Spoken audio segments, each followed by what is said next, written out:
listen.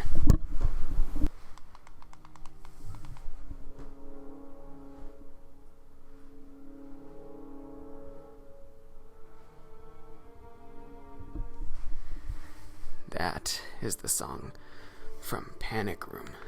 It just ended. Let's mute it so that the music doesn't distract me from my review. Panic Room, a film directed by David Fincher. David Fincher is just one of those filmmakers that just continues to make masterpiece after masterpiece. Films like Seven, Fight Club, Panic Room, Gone Girl, Zodiac. Panic Room is one of the few films of David Fincher that I haven't seen yet. Well, okay, I just saw it. So, Panic Room follows Jodie Foster.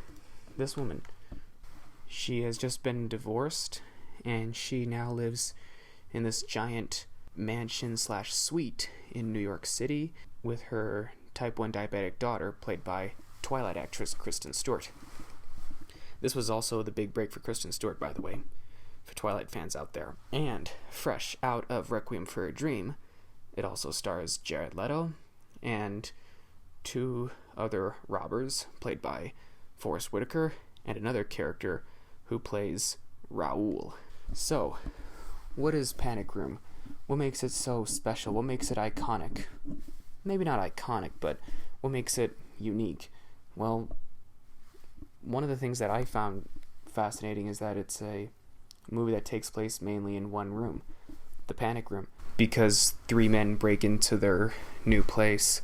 But here's the catch, it's what's inside the Panic Room that they're after. Jared Leto, boy, Jared Leto steals the show.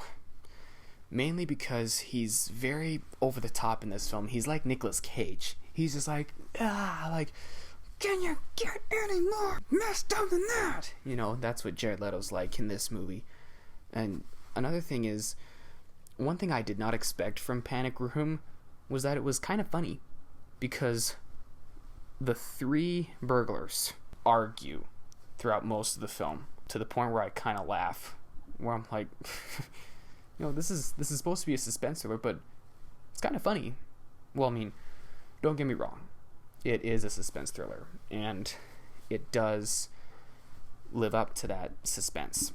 Trust me. There's one scene, though, that was supposed to be super suspenseful, but I ended up laughing. The suspense was Jodie Foster has to get her phone, and the Panic Room is located in her bedroom, her character's bedroom, and she has to try and grab her cell phone while the robbers are outside of the bedroom arguing. And the scene was shot in slow motion, and I just remember when the camera was aimed at the burglars and you see them argue in slow motion, it's actually nonstop hilarity. It's like an episode of Jim Belushi's According to Jim. All acting, and even Kristen Stewart, they were all awesome. Forrest Whitaker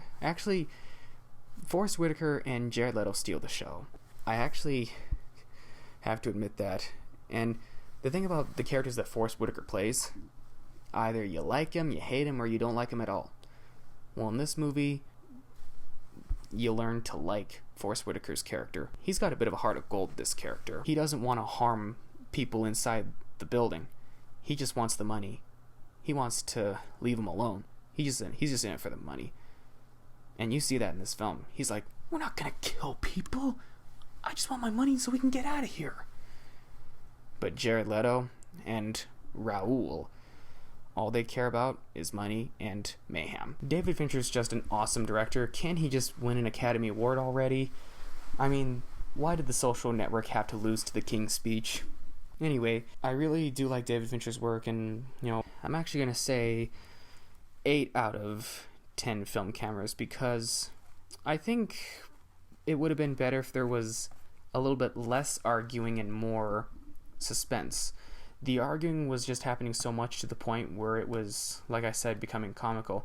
But other than that, I really enjoyed Panic Room, and I really do hope fans of David Fincher will learn to appreciate this if you haven't seen it.